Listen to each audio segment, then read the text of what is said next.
Pense comigo, senta aqui, vamos conversar sobre vida e o amor. Você é uma daquelas pessoas que se irrita muito em casa com as coisas que o seu companheiro faz ou deixa de fazer? Você sabia que essa é uma das principais queixas que leva casais à terapia de casais?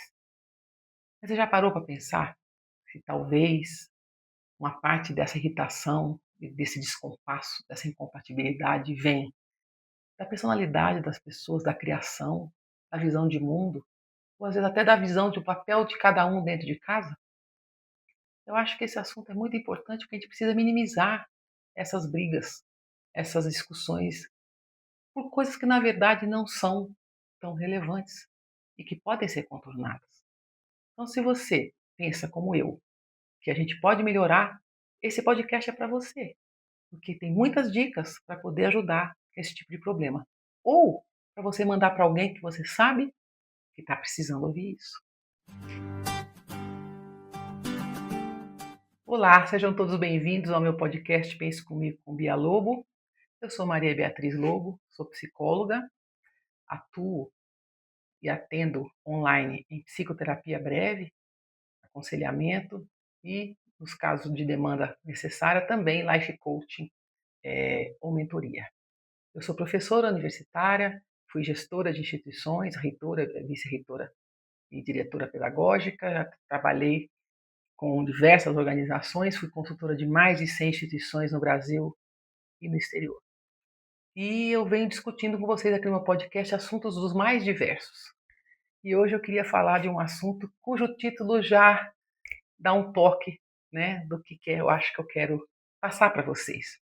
É o nosso episódio 27 e ele se chama Eu Te Irrito e a Gente Briga. E por que eu trouxe esse caso aqui para vocês, esse assunto? É porque é um assunto que recorrentemente vem aos consultórios, geralmente terapia de casais ou isoladamente um cônjuge ou outro cônjuge que reclama muito e se acha extremamente prejudicado na sua vida, na sua relação, em decorrência do comportamento do outro. Então, eu vou falar aqui de casais, mas eu vou falar mais um pouco, talvez, das queixas das mulheres sobre os homens, mas a recíproca é verdadeira. E qualquer tipo de casal também. E qualquer pessoa que vai conviver com outra. Você mora com alguém, você convive com alguém, provavelmente você pode ter problemas da irritação do cotidiano. Então, eu queria só começar contando para vocês que, quando eu dou treinamento para gestores, eu uso o exemplo que um autor dá de que você não deixa de ser cliente de uma empresa ou abandona uma instituição de ensino por uma grande razão. É mais ou menos como um romance.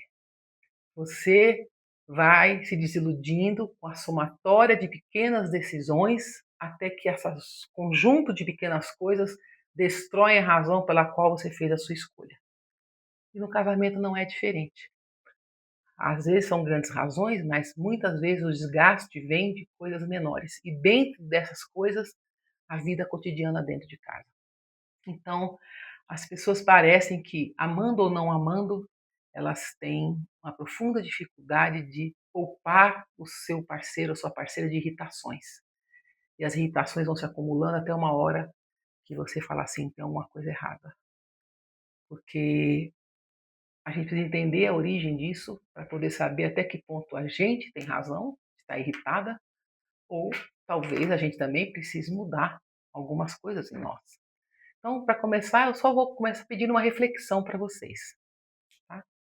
Mas peço também que vocês já se inscrevam no canal e acionem o sininho de notificação para poder ser notificado dos próximos episódios. Se eu te perguntar, fale 5 defeitos do seu cônjuge, o que é que vai acontecer? Ah, rapidinho. Todos têm facilidade de apontar os defeitos do seu cônjuge. Então, meu cônjuge é muito ansioso, ele é muito irritado, ele é mal-humorado, ele larga as coisas pelo meio, ele não ajuda em casa. N defeitos. Aí você pede assim, dê 5 qualidades do seu cônjuge. Aí a pessoa já para pensar um pouco mais, reflete. Eu acho que ele é um bom pai, eu acho que ele é sempre assim, muito mais devagar e muito menos enfática nas qualidades do que nos defeitos. E aí eu faço a pergunta, né? Inverto e pergunto, e você? quais são os seus defeitos nessas questões que você está discutindo. Ah, para quê?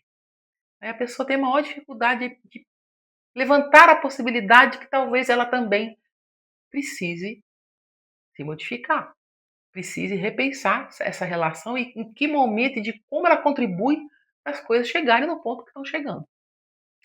Então, quando eu vou falar agora do episódio Eu Te Irrito e a Gente Briga, eu vou falar mais das mulheres, porque as mulheres que acabam, bem ou mal, né, organizando e cuidando da casa e dos filhos. Então, o marido, quando chega, né, convivendo, acaba sendo demandado e ele vira um foco de irritação mais sistemático. Mas, repito, o oposto também existe.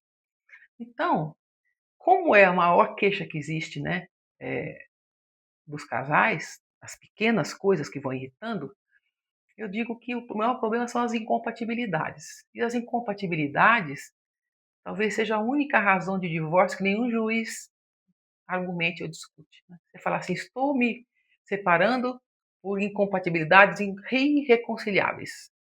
Todo mundo concorda. Porque há mesmo incompatibilidades que você não consegue conviver. Mas há várias incompatibilidades que te irritam. Pode te levar a uma separação, mas que se você souber trabalhar direito, você supera e resgata a sua vida e vai viver bem. Então, se você pensar com clareza o que te leva a ficar nesse estado, talvez isso ajude você a conseguir melhores resultados. Então, quais são as incompatibilidades mais comuns, né, e que na convivência costumam, né, aparecer com mais clareza? É a incompatibilidade de gênio ou de personalidade, né? Pessoas muito diferentes. Um muito perfeccionista, ansioso, que gosta das coisas de uma certa forma, que não abre mão, ou é muito vaidoso, ou tem uma forma de ver as coisas muito preto no branco, e o outro mais blasé, mais amanhã eu faço, por que você fica nervoso assim? Né? As coisas podiam ser tão mais fáceis se você não desse tanta importância para isso. Aí você põe duas pessoas juntas assim, a chance de dar o problema é grande. Né? E não importa se é marido ou mulher, pode ser irmãos, família, na verdade, quem divide espaços, né? Divide cotidianos. Então, isso pode acontecer com qualquer pessoa. Então, as diferenças de personalidade e de gênio, né? Costumam gerar grandes incompatibilidades. E essas são as coisas mais difíceis de mudar. Mas mesmo algumas dessas características a gente pode se esforçar e eu vou falar disso depois. Outra incompatibilidade muito difícil de mudar são as visões de mundo. E tem muitos casais, principalmente hoje em dia, que têm visões de mundo muito diferentes. E isso se replica nas prioridades, nos seus desejos, nas suas ambições e até na visão política. Então, às vezes, você pensa tão diferente do seu cônjuge que você fala assim: eu prefiro não discutir isso para a gente não brigar. O problema é que quando a diferença é muito grande, você pode até não discutir, mas eu nunca vi ninguém resolver este problema de verdade sem tocar nesses assuntos. E como a coisa é muito forte, isso acaba aparecendo em outras ocasiões. Vocês não discutem, mas aí vão no lugar em que estão discutindo aquele assunto e aquilo vem à tona. Ou você, quando está sozinha, se queixa disso para seus parentes, ou para alguns amigos, ou para o seu grupo, né, que pensa como você. Então, são incompatibilidades complicadas. Mas essas são as grandes questões, mas talvez você possa trabalhar nas outras que também desgastam muito o relacionamento, como eu falei lá, das pequenas coisas que destroem a razão de dizer por que eu casei com essa pessoa, por que eu estou morando com ela. Então, antes que você chegue nesse ponto, né, uma das coisas que gera muita irritação são os costumes arraigados, né? Pode chamar de manias, porque a mania para a psicologia é uma coisa mais radical, mas vamos entender mania na linguagem mais informal. A mania é aquela coisa que a pessoa tem e que você tem dificuldade de mudar e isso confronta a tua forma de viver.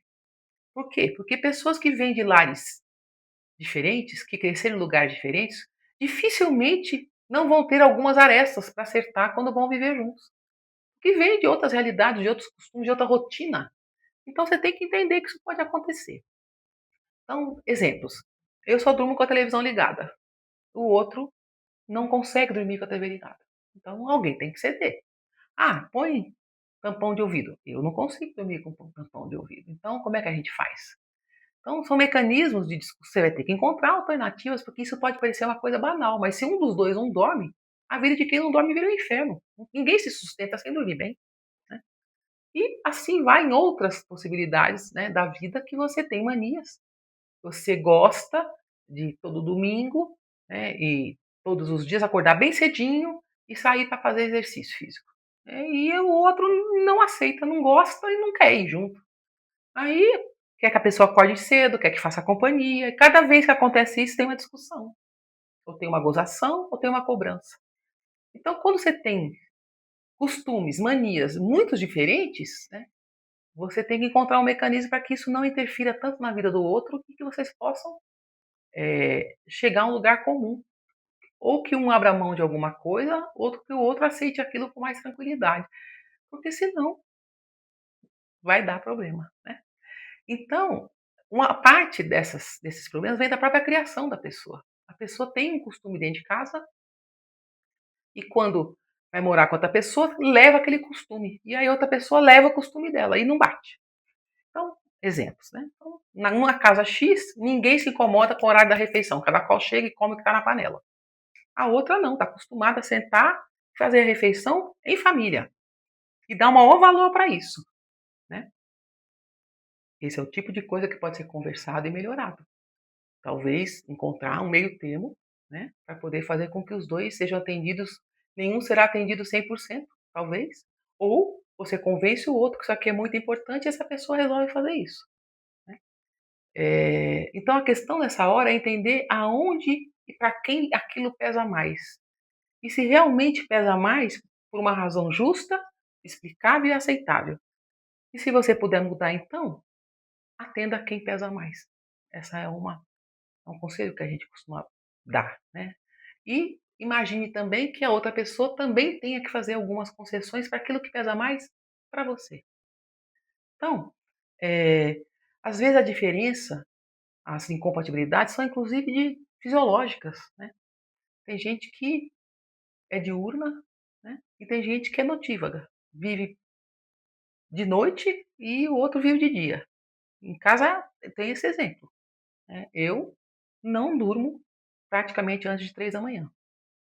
E meu marido gosta de dormir, né? Hoje até ele, né, um pouquinho mais tarde, mas 11, meia-noite, 1 hora da manhã no máximo. Aí o que acontece? Ele nunca, em 29 anos de casado, ele nunca fez diferente. Ele chega para mim e diz assim: meu anjo, eu vou dormir. Simples assim. Não é venha dormir, vamos dormir, não. Eu vou dormir. Eu sempre respondo para ele: e eu vou também. Ai, Beatriz, você cede? Mas você vai fazer o quê? Cedo? Eu cedo porque eu quero a companhia dele. Eu não quero que ele durma sozinho. Então eu vou pro quarto com ele. A gente deita, a gente conversa, faz o que tem que fazer. Ele adormece. Eu sempre ajudo ele a dormir, ou carinhando, cantando, levando música, né? Ele dorme. Quando eu vejo que o sono dele está profundo, eu vou ler, ou vou mexer no celular. Aí quando eu percebo que estou muito agitada, que eu posso acordá-lo, eu saio assim, fininho, saio do quarto, venho para a sala até o meu sono voltar e eu dormir. E, em compensação, de manhã, eu me organizei para acordar mais tarde, agora que a gente está numa outra fase da vida. Ele sai do quarto mais cedo que eu, umas 2 horas mais cedo que eu, quietinho, quietinho, para não me acordar. E quando eu acordo, ele já está com a vida feita, já até adiantou algumas coisas do Instituto para nós. E ele gosta de descansar na hora do almoço, e eu já não descanso na hora do almoço. Aí sou eu que cubro aquele tempo que ele está descansando. E ao cedermos os dois, o que aconteceu? Ele dormia mais cedo e acordava mais cedo. Hoje ele dorme um pouco mais tarde e acorda um pouco mais tarde. E a gente ganhou 4 horas praticamente de convivência a mais por causa disso.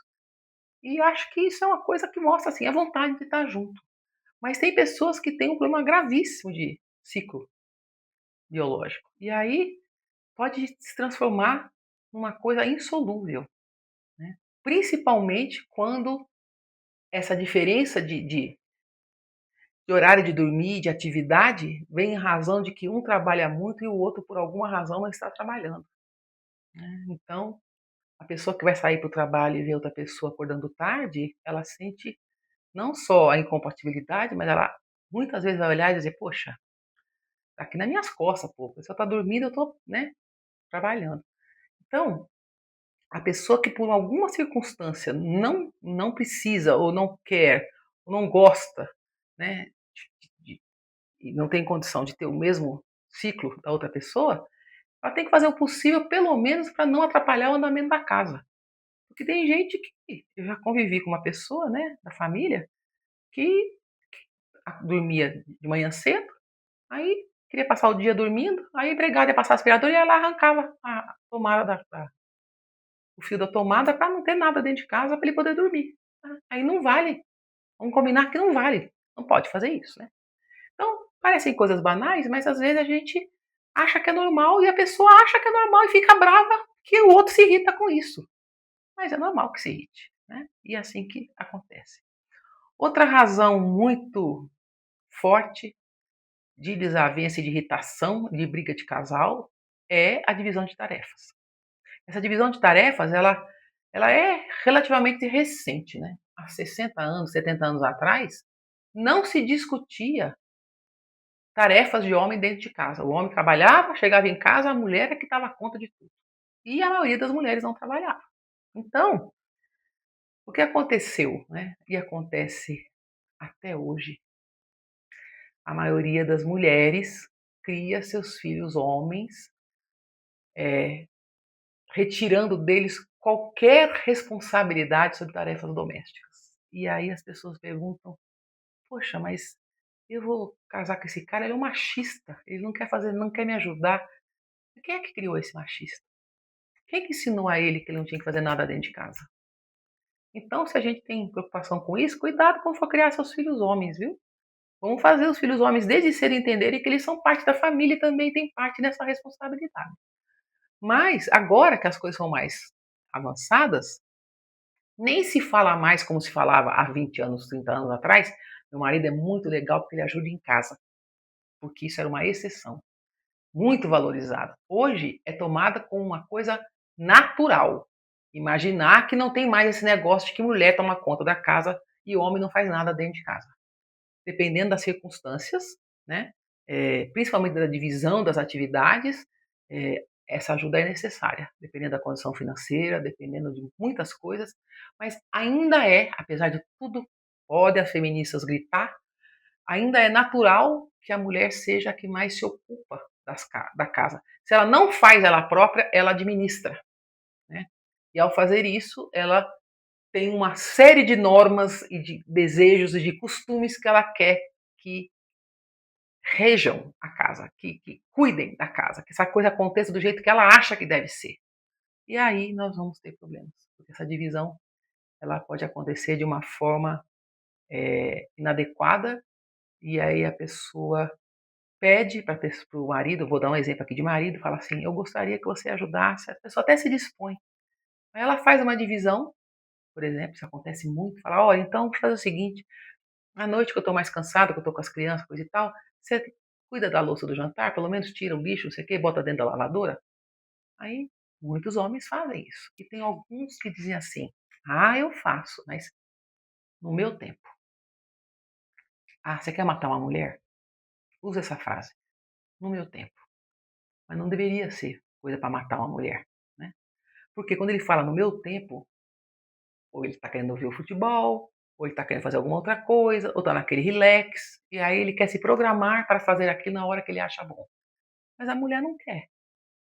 Então, o que fazem muitas mulheres? Levantam, vão lá e lavam. Não aguenta esperar, ansiedade grande demais, acha até que é um desaforo o homem dizer uma coisa dessa, vai lá e lava. E vai guardando aquilo, vai guardando aquilo. E uma hora aquilo arrebenta, né? Então, senta com a pessoa e diz assim: eu gostaria que você assumisse algumas tarefas. Vamos começar pela questão do jantar, tá? É, como é que seria isso? Qual seria a melhor forma? Porque às vezes também você pode chegar e dizer: se ele gosta do futebol, a gente pode jantar mais cedo, para ele fazer tudo isso antes de começar o futebol.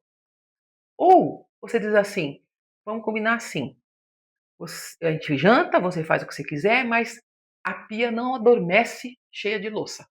Você tem que fazer isso antes da hora de dormir. E chegue num acordo. Porque também se você for impor tudo da sua forma, a chance de você ter problema é muito grande. Então, temos que saber dividir tarefas, mas temos que ter a inteligência de saber o que dividir e como dividir. E também há uma incompatibilidade de prioridades, né? Então, a mulher dá prioridade para algumas coisas e geralmente o homem dá prioridade para outras coisas. Então, a mulher tem prioridade para que a sala esteja arrumada, para quando chegar uma visita não pegue coisa jogada pelo chão. E tem homem que acha que não, é minha casa, meu lar, eu tenho que chegar, botar o sapato aqui, a meia acolá e meu casaco não sei aonde. Porque a prioridade dele é se sentir em casa e ter conforto. E a mulher é de Ave Maria se alguém chegar e achar que eu sou uma dona de casa relapsa. Então, as prioridades são diferentes. E quando as prioridades são diferentes, você corre o risco de ter problema. Mas atrás disso tudo, né, a gente tem que imaginar que há uma discussão sobre quais são os papéis de cada um dentro de uma relação. E essa discussão exige que vocês pensem como um pode ajudar o outro. Então, vamos ser mais inteligentes, meu povo. Vamos chegar e dizer assim: vamos dividir tarefas que sejam mais adequadas às habilidades que a pessoa tem. Tem homem que cozinha. Ele prefere fazer comida do que arrumar a cozinha. Então, se ele pode ajudar nisso e não vai deixar a cozinha uma zorra total, e também consegue minimamente deixar a cozinha organizada, talvez seja uma boa tarefa delegar para ele. Mas às vezes, e a maioria dos homens que eu conheço, não é capaz de dobrar uma roupa. Então, vai deixar a roupa pendurada e talvez você tenha que guardar para fazer esse contraponto. E você, não adianta você eleger aquilo que você gostaria que ele fizesse, se são coisas que ele detesta ou que não estão acostumada, ou que é uma mudança tão radical que você vai ter que falar 50 mil vezes a mesma coisa. Então, na divisão de tarefas, pense em coisas que cheguem mais próximo do que a outra pessoa fará com prazer. Ah, Beatriz, eu não tenho direito a prazer, eu tenho que fazer tudo que é obrigação? É, mas se você conseguir diminuir a sua carga, transferindo para uma outra pessoa uma coisa que a pessoa faça bem, tranquila, para você é muito melhor. Porque tem um outro problema.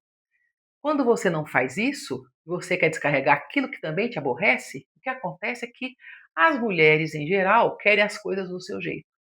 Então, elas mandam a pessoa, sugerem, ou pedem, ou combinam, pode usar o verbo que vocês quiserem, fazer alguma coisa, e a pessoa faz, a mulher não gosta da forma de fazer, vai lá e corrige. Então, exemplo, toalha na cama, né? Toalha molhada. Cara, isso é campeão de briga.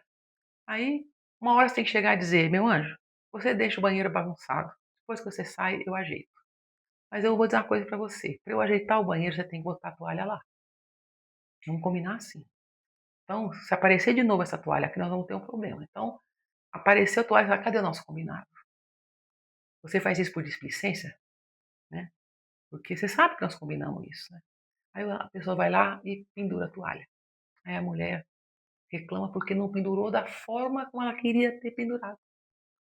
Aí chega uma certa hora que você está pedindo num nível que é um esforço enorme para um resultado muito pequeno. E é esse equilíbrio que você tem que encontrar. Tá? Agora, o que mais irrita é que para as pessoas que têm tarefas e que outra, principalmente a casa, gente, a casa não tem feriado, não tem dia santo, não tem doença, todo mundo tem que comer, todo mundo toma banho, todo mundo suja a roupa. Então é um trabalho que não tem folga. Por isso que ele é tão desgastante e pega tanto na mulher, né? Então, quando você pensar por que ela se irrita tanto com coisas tão bobas, é porque na verdade é aquela coisinha que pega. Então, se ela te pede uma coisa insistentemente e você insistentemente não faz o que ela te pede, ou faz de uma forma displicente, você sabe como é que a pessoa se sente? Ela fala assim: caramba, só pode ser de propósito. Ela quer me irritar mesmo, sabe? Ou quer me irritar para eu fazer por ele e aí ficar na folga. No fundo, a pessoa acaba se sentindo desrespeitada. Ah, Beatriz, não devia ser assim, mas é assim que acontece. De tanta pessoa falar e de tanto outro não ouvir, a pessoa fala, ó, tá nem aí pra mim. Se gostasse de mim, se preocuparia comigo. E ela se sente mesmo rejeitada e desrespeitada. Isso pode acontecer com o homem também. em coisas que ele pede que a mulher não faz. Né? Muito bem. Então, alguém tem que ceder. Mas o casamento não é só concessão. O casamento também é doação. Você cede e você doa. Você cede aquilo que você pode, que você acha que é importante para outra pessoa, e você doa carinho, dedicação, né? Esforço, apoio. Então, se isso é verdade, vamos fazer essa distribuição de uma forma um pouco mais inteligente, né? Alguns exemplos que eu vou dar na nossa vida, minha e de Roberto, né? Roberto, de, assim, uns 15 anos para cá, mais ou menos, por causa da cirurgia que eu tive que fazer e dos 2 tumores que eu tive aqui, eu mesmo de boca fechada, eu faço um barulho enorme à noite. Enorme. Não é um barulhinho, não. Enorme. Eu não sabia disso. E o Roberto nunca tinha se queixado para mim. Aí, conversando um dia, meu filho em casa, falando um negócio de ronco, que uma funcionária minha roncava e estava tendo problema porque estava dormindo com outra, e ela veio pedir para separar o quarto, eu achei a coisa mais natural, falei, mas por que você não fala com ela? Não, Ave Maria que eu vou falar que a fulana ronca, ela vai ficar uma onça. Falei, isso é uma bobagem, porque se eu roncasse, para mim seria tranquilo. Aí meu filho falou, se você roncasse, mãe, você não tem noção do barulho que você faz de noite. Eu falei, meu filho, se eu fizesse tanto barulho, seu pai já tinha me dito isso. Aí eu olhei para Roberto. Roberto olhou para mim e fez assim, com a cabeça. Eu falei, meu anjo, mas eu encosto em você, você vira, e a gente vai dando um jeito. Aí eu falei, não, isso aqui não tá certo, não. Aí procurei um médico e de lá para cá eu uso o CPAP para poder não fazer esse barulho à noite e não incomodá-lo. Cedi. Por outro lado, de vez em quando também, ele ronca. Menos agora do que no passado, que ele era mais pesado, né? E quando ele perdeu o peso, ele diminuiu muito o ronco dele. Mas se eu encostar nele em qualquer hora da noite, ele fala para mim, tô roncando? Eu falo, por favor. Ele vira de lado e para de roncar. Então, se isso tudo é natural, é porque ele está pensando em não me incomodar e eu estou pensando em não incomodar ele. Então, os dois cedem e os dois se doam da forma que é possível. Né? É um exemplo. Segundo exemplo, quando nós começamos a namorar e casamos, ele dirigia pra caramba e eu dirigia pra caramba. Só que ele sempre dirigiu sem gostar muito. E eu amo dirigir. E aí, o que ele fazia? Se você gosta de dirigir, leve o carro. E sempre achou que eu sou uma excelente motorista e sempre fez isso, não só porque ele não gosta de dirigir, porque ele sabia que eu gostava mais. Tanto é que sou eu que escolho os carros de casa. Ele fala, você dirige mais, vai lá e escolhe o carro que você acha que a gente deve ter. Então, que deve ser um espanto os homens estarem ouvindo isso, né? Mas é verdade. Ele prefere 1000 vezes eu dirigindo do que ele dirigir. Com o passar do tempo, tem alguns momentos para mim que a direção é difícil. Porque eu estou com problema no pé agora, por exemplo, e a permanência com o pedal no acelerador é meio difícil. Mas como eu sei que ele fica muito tempo sem dirigir, tem alguns lugares que a gente vai que eu sei que ele não gostaria de pegar o carro na idade que ele está, ele ficaria um pouco mais preocupado, não ficaria tão à vontade quanto eu fico. Então, mesmo me incomodando, eu dirijo. Então, a gente vai encontrando mecanismos. E, por fim, um outro exemplo de concessão. Né? Quando a gente fazia cursos, ou vai no evento, até hoje isso acontece, ele é muito requisitado. Né? Então, quando é self-service, as pessoas não deixam nem ele sair de lá, o que ele está fazendo para poder se servir. E ele odeia se servir na mesa de self-service. Odeia. Não gosta. Faz, mas não gosta. E eu descobri isso logo no início. Muito antes da gente namorar, quando ele veio ser nosso reitor, eu já vi o jeito dele. Ele não gostava de fazer. Então, eu faço por carinho. Eu, sempre que eu estou num restaurante, tem um self-service, eu pergunto para ele, você quer que eu faça seu prato? E fala, sim. Mas não aquele prato que eu acho que ele deve comer, mas o que eu sei que ele gostaria de fazer o prato. Ele falou, eu sei que você sabe que eu gosto de comer, então você faz meu prato. E o que acontece? Já aconteceu várias vezes. Quando eu levanto e falo, vou fazer o prato do meu amor, já peguei mulheres falando assim para mim, que é isso? Que coisa mais machista? Por que você tem que fazer prato para ele? Eu falo, desculpa, se vocês são inseguras e acham que isso é um problema, para mim não é, isso é um carinho. Porque se eu precisar, ele faz para mim. Ele também, se eu pedir, ele vai lá e faz o prato para mim. Então não tem esse negócio de só para homem, só para mulher, só um faz e o outro não faz. Cada qual faz para ajudar o outro. E assim a gente caminha, né? Então, a gente tem dificuldade de analisar assim, o que sabidamente irrita a minha mulher? Pergunte para ela. Pergunte para ela e aí escolha algumas coisas, diga assim, vamos começar com essa coisa e essa coisa que eu vou tentar melhorar. O que é que custa tentar? E chegar a dizer, isso aqui eu tenho uma profunda dificuldade. Como é que a gente faz para mainar isso aqui? Que eu acho que eu não dou conta de mudar. Vou dar um exemplo, eu falo alto demais, e é uma das coisas que ele reclama e eu não consigo mudar. Eu peço desculpa, diminuo, mas daqui a pouco estou falando alto outra vez. Então, tem coisas que a gente tenta e não consegue, mas tem outras coisas que a gente tenta e consegue. Então, é, saber o que irrita a outra pessoa e evitar de fazer isso não é só prova de amor, é prova de inteligência. Né? Porque se você continua insistindo, e tem gente que acha uma gracinha irritar os outros, tem gente que acha isso bonitinho, tirar a pessoa do sério. A pessoa faz isso em casa, faz isso até fora de casa, depois não sabe que ela é odiada.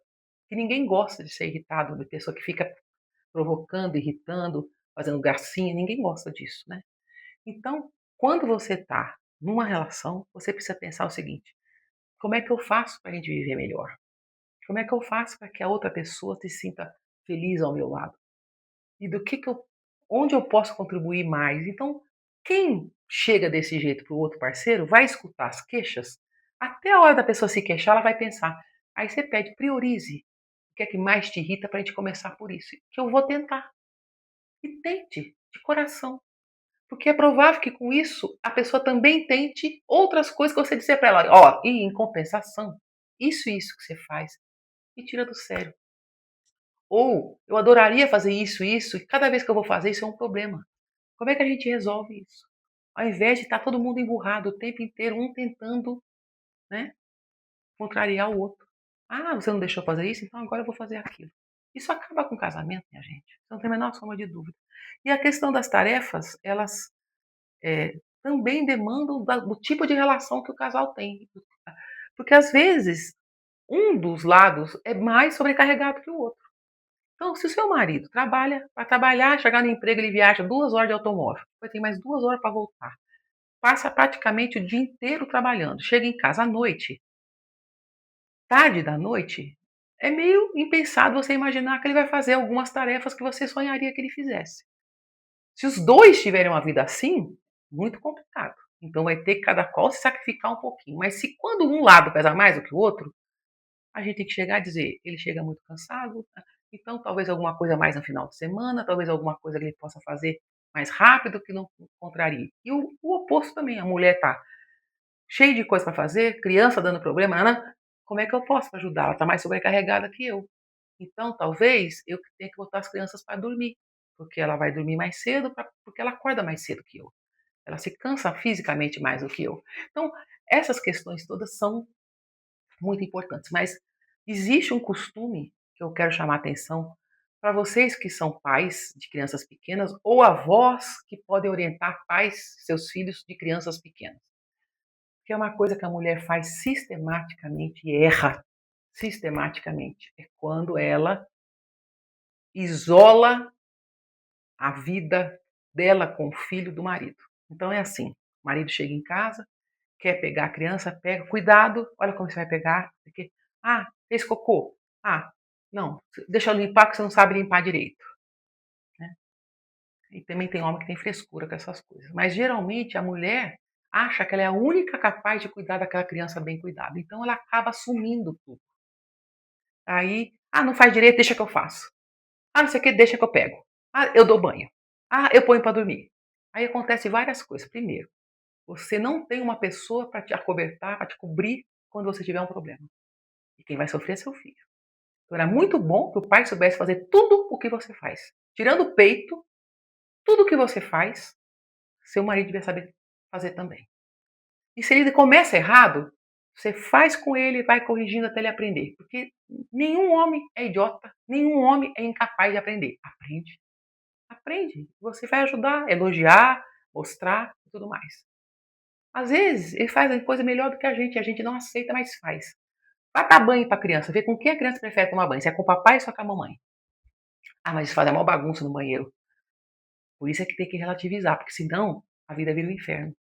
Tá? Então deixa dar o banho, deixa cuidar. E o que acontece? Quando a mulher não faz isso, ela vai isolando o marido. E o marido passa a não se sentir parte daquele núcleo novo de família. Aí ele começa eu vou fazer isso, não pode. Ah, vou fazer aquilo, não pode.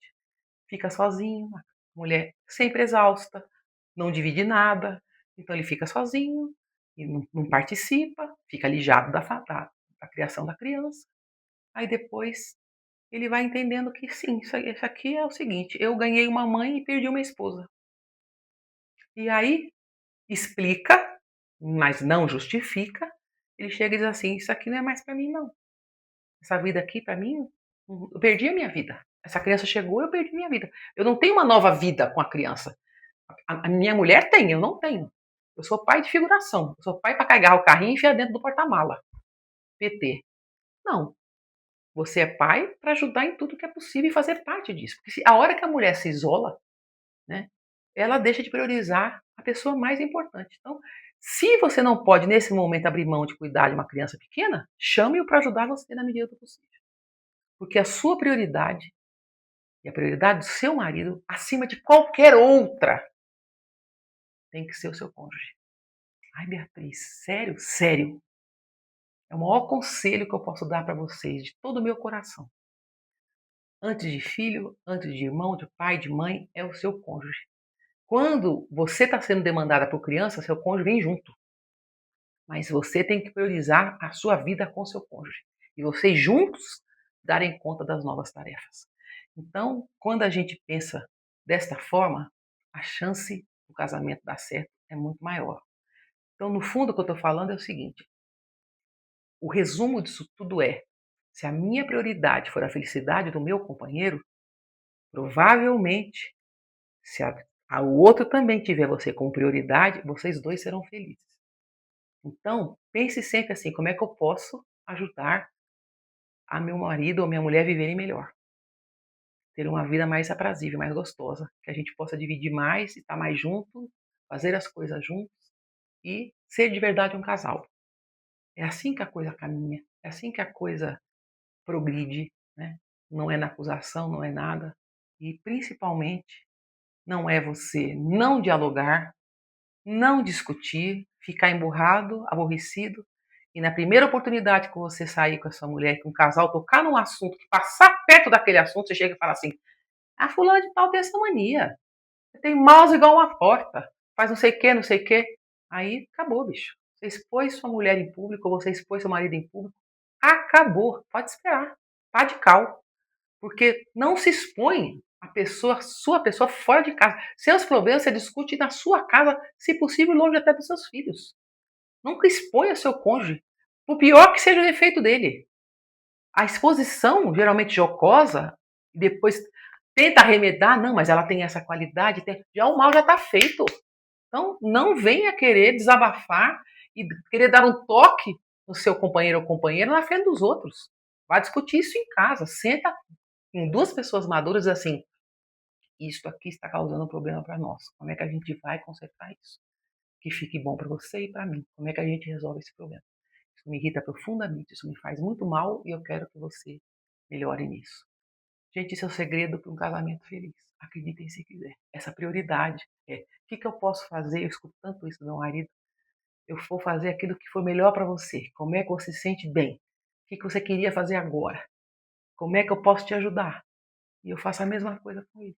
Então, essa união, essa coisa de um priorizar o outro é que faz toda a diferença. Então, eu acho que diálogo, quando não dá certo, quando está com problema, e não irrite a pessoa que você escolheu para viver junto. Poupe a pessoa desse tipo de coisa. Poupa dela ser descarga dos seus aborrecimentos externos. Porque tem gente que, perto do chefe, é um cordeiro. Aceita tudo. E chega em casa, levanta a crista, e dá de macho e resolve peitar as coisas. Não. Pera lá. É em casa que você tem que dar a sua melhor versão. Sua melhor versão é dentro de casa, não é no trabalho, não é com os amigos jogando futebol, não. Sua melhor versão tem que ser dentro da sua casa, que é o lugar mais sagrado, o lugar mais importante que tem na sua vida. E é quando a sua casa anda bem que a sua vida anda bem. Dificilmente uma pessoa realmente chega no ápice do seu potencial quando o seu lar está desmontado. Então, se você quer viver bem, viver em paz e que a vida em comum agregue para você, some para você e não seja um estorvo na sua vida, você comece a olhar para o outro e priorizar o outro, tá bom?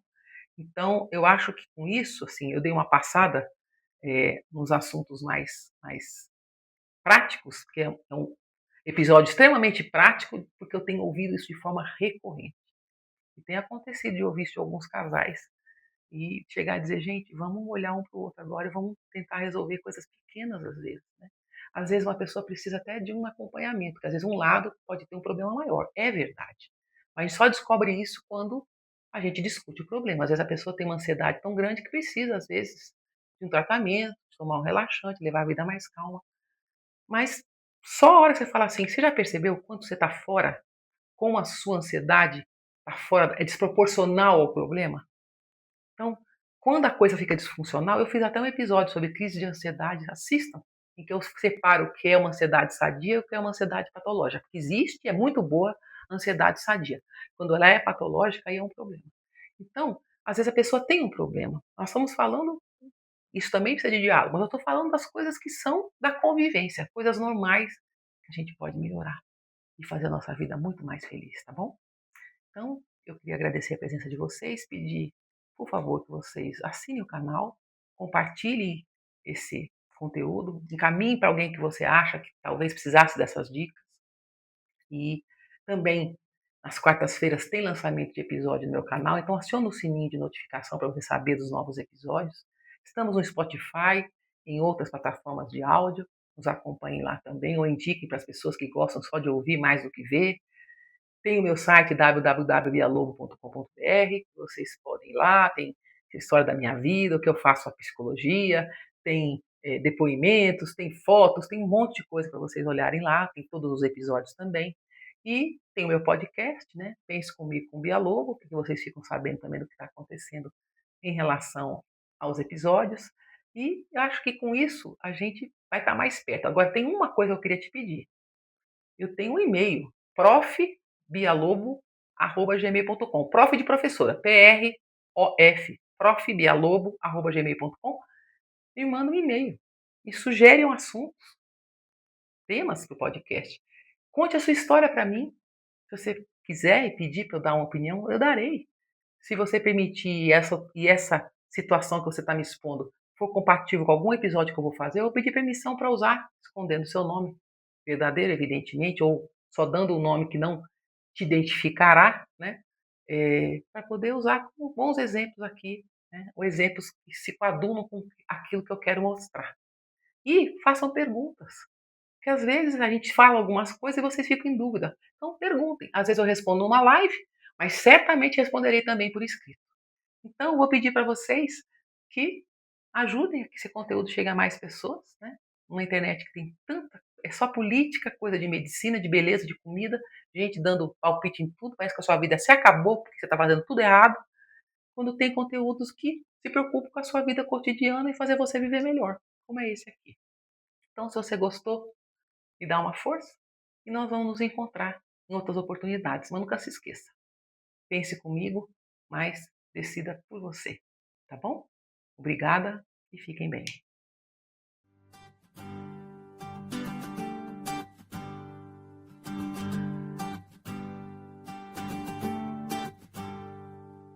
Pense comigo, senta aqui, vamos conversar sobre vida e amor. Tempo que não quer parar, entre risos e tropeços, a gente aprende a voar.